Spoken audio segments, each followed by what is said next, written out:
Sidang kasus pembunuhan Brigadir Nofriansyah Yosua Huta Barat sampai saat ini masih berlangsung. Sejumlah saksi ahli pun didatangkan untuk dimintai keterangan termasuk saksi ahli psikologi forensik. Dan kami akan bahas bagaimana ilmu psikologi forensik menjelaskan sebuah fakta dalam kasus pembunuhan. Kami akan bahas malam ini bersama Reni Kusumawardani, Ketua Asosiasi Psikologi Forensik Indonesia. Halo, selamat malam Ibu Reni. Selamat malam Mbak Dea. Iya Ibu Reni, dari saksi-saksi ahli yang dihadirkan di sana, salah satunya adalah ahli psikologi forensik. Ini masyarakat awam tentunya menyaksikan persidangan dengan melihat berbagai aspek disiplin ilmu yang digunakan untuk meyakinkan majelis hakim soal fakta-fakta di persidangan. Kalau kita bicara spesifik ilmu psikologi forensik, ini kan digunakan pada awal tahun 1930-an untuk kasus bunuh diri. Dan di 2022 ilmu ini juga dipakai untuk kasus dugaan pembunuhan. Bagaimana orang awam memahami penggunaan ilmu psikologi forensik untuk menguak sebuah kasus pembunuhan, Bu Reni? Iya, sebetulnya sejak tahun 1896 ya Mbak ya, pertama kali ahli psikologi forensik itu dihadirkan di dalam sebuah persidangan di Amerika. Kemudian ada tahun 1923, berlanjut lagi pada waktu Perang Dunia itu memang naik turun ya. Lalu tahun 1958 itu tentang peristiwa bunuh diri. Lalu juga perkembangan pesat ya tahun 1960, 2001 baru ada divisi khusus di Asosiasi Psikologi di Amerika untuk psikologi forensik. Di Indonesia sendiri tahun 2007 Mbak dimulai adanya Asosiasi Psikologi Forensik Indonesia gitu. Jadi kalau pertanyaannya adalah mengenai ilmu psikologi ini gimana sih gitu ya penggunaan ilmu psikologi ini untuk menguak kasus pembunuhan, seperti yang juga sudah saya sampaikan di persidangan bahwa ada 4 pilar inti pengukuran atau proses assessment yang bisa dilakukan untuk mengungkap satu peristiwa pidana tertentu ya pada saat ilmu psikologi ini diterapkan di dalam hukum. Jadi yang pertama kami melakukan tentunya proses wawancara investigasi, wawancara klinis juga, kemudian juga kami melakukan observasi yang terstruktur, di samping ada baterai tes dengan baterai tes itu berarti serangkaian alat tes psikologi yang tidak hanya tunggal yang diberikan kepada orang-orang yang bisa kami lakukan pemeriksaannya terkait dengan perkara tersebut. Begitu yang kami lakukan, Mbak. Jadi ada multimetode ya, yang setelah itu dianalisis menggunakan teori-teori psikologi terkait juga dengan hasil-hasil penelitian yang terkini untuk bisa kemudian menafsirkan atau menginterpretasi hasil dari pemeriksaan tersebut agar membantu membuat terang ya dari perspektif psikologi untuk satu perkara termasuk pembunuhan. Tadi Bu Reni menjelaskan bahwa sebenarnya di tahun 1800-an sudah digunakan, kemudian di Amerika ini juga menjadi pertimbangan majelis hakim atau juri dalam menentukan sikap, dan 2007 Indonesia juga menggunakan disiplin ilmu ini. Kalau dalam kasus Yosua, ini korban meninggal dunia, dugaannya ini tidak hanya dilakukan satu pelaku. Apakah kalau dari hasil analisis psikologi forensik ini bisa memberikan informasi pendukung yang memadai bagi majelis hakim?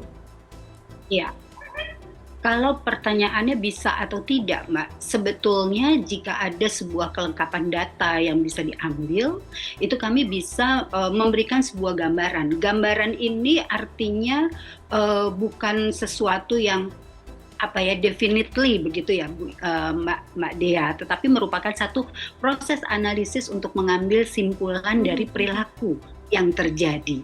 Karena kan di dalam satu kejahatan termasuk pembunuhan itu hakim tidak ada di tempat itu, jaksa tidak ada di tempat itu, penasihat hukum juga tidak ada di tempat itu, sehingga dibutuhkan satu proses penyelidikan yang kemudian juga proses penyidikan yang pastinya melalui berbagai disiplin ilmu.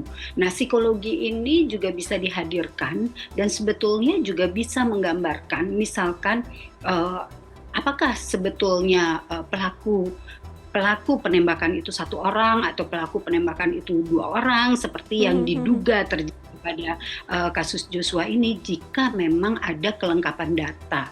Nah, khususnya pada kasus Joshua ini memang agak unik ya Mbak Dea. Pada waktu itu banyak sekali proses pemeriksaan yang dilakukan terhadap para tersangka pada waktu itu, juga ada para saksi, sehingga kami sendiri itu seperti waktu itu memang ketat begitu.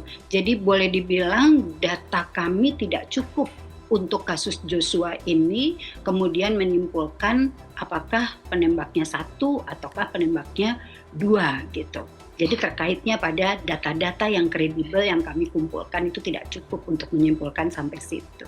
Artinya bisa jadi dalam sebuah analisis di ilmu psikologi forensik bisa jadi tidak bisa mengeluarkan kesimpulan karena sumber daya analisisnya tidak banyak. Gini, jadi simpulan itu hanya bisa kita tarik apabila data-data yang kita anggap kredibel, yang patut dan layak untuk dianalisis itu bisa ditarik simpulannya. Kita tentunya tidak boleh memaksakan diri. Jika memang kita ada keterbatasan data, itu pula yang akan kita sampaikan kepada dalam hal ini peradilan ya. Kalau itu di persidangan ya berarti di persidangan. Jadi memang tidak bisa dipaksakan begitu Mbak. Sangat tergantung pada ketersediaan datanya. Ketersediaan data termasuk juga keterangan-keterangan dari dari terdakwa yang berkasus. Betul, betul Mbak. Jadi Mbak Dea, kemarin ini kami juga sudah bertemu dengan 30 orang.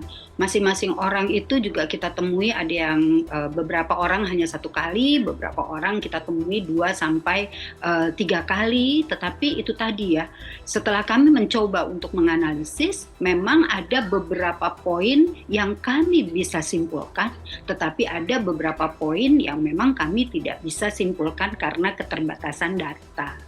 Ada keterbatasan data. Ibu Reni, dalam persidangan dugaan pembunuhan Brigadir Joshua ini juga kemarin dilakukan tes poligraf saat penyidikan, artinya saat polisi belum menyusun berkasnya kemudian disidangkan. Ada tes poligraf, tes kebohongan. Apakah hasil tes kebohongan ini juga bisa digunakan dalam analisis ilmu psikologi forensik? Ya, jika kami yang menggunakan, misalkan ya, itu akan kami gunakan gitu ya untuk proses analisis. Tapi karena proses poligraf ini dilakukan oleh ahli yang lain, nah kami tidak tahu bagaimana prosedur dan prosesnya, maka yang kami gunakan sebagai data adalah hal-hal yang betul-betul kami dapatkan baik secara primer maupun sekunder, yang kemudian sajian data tersebutlah yang kita analisis.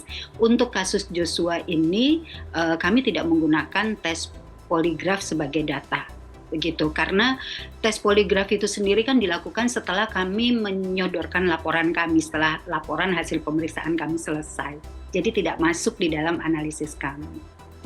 Kalau misalnya silakan Ibu Reni. Kami menggunakan metode yang lain seperti yang tadi kami sampaikan di awal ya Mbak Dea. Jadi kami melakukan seperangkat alat tes, kami kenakan kepada para pihak untuk menguji kredibilitas keterangannya. Kemudian kami juga melakukan uji kepribadian, karena kepribadian ini kan juga berelasi dengan perilaku. Kami juga menguji kemungkinan motif yang ada terkait dengan dugaan peristiwa pembunuhan ini, serta latar belakang dari peristiwa pembunuhan ini dari perspektif psikologi. Jadi menggunakan alat ukur yang lain. Kebetulan kami saat ini memang tidak menggunakan data poligraf yang ada di kepolisian. Tidak menggunakan data poligraf. Yang menarik juga dalam persidangan juga keterangan Ibu Reni mengungkapkan sosok Joshua yang mengalami perubahan sikap ketika sudah menjadi polisi dan sudah bekerja bersama terdakwa Ferdy Sambo. Mm-mm. Seperti Ya, apa Ibu Reni? itu. Ya, kami kan ketemu dengan sekitar 29 ya, 29 orang yang kami temui, baik dari keluarga yang ada di Jambi, teman-teman yang ada di Jambi, juga teman-teman yang ada di Jakarta, orang-orang yang pernah berinteraksi dengan eh, almarhum ya atau mendiang Joshua gitu. Nah, kita menggunakan metode retrospektif untuk kemudian menyusun patsel-patsel dari data itu menggunakan teori kepribadian, menggunakan teori-teori perilaku untuk bisa menarik simpulan tersebut. Tapi juga kami sampaikan di situ karena yang bersangkutan sudah meninggal dan memang ada keterbatasan data juga, maka data-data yang bisa kami sampaikan dalam simpulan adalah seperti yang tadi Mbak Dia sampaikan ya, yang juga setelah kami sampaikan dalam berita acara dan di proses persidangan kemarin. Baik Ibu Reni, terima kasih sudah bergabung bersama kami di Trending Corner menjelaskan soal bagaimana ilmu psikologi forensik ketika digunakan untuk menguak sebuah kasus hukum. Terima kasih Ibu Reni Kusmawardani sudah bergabung bersama kami. Mbak Dea, selamat malam. Selamat malam.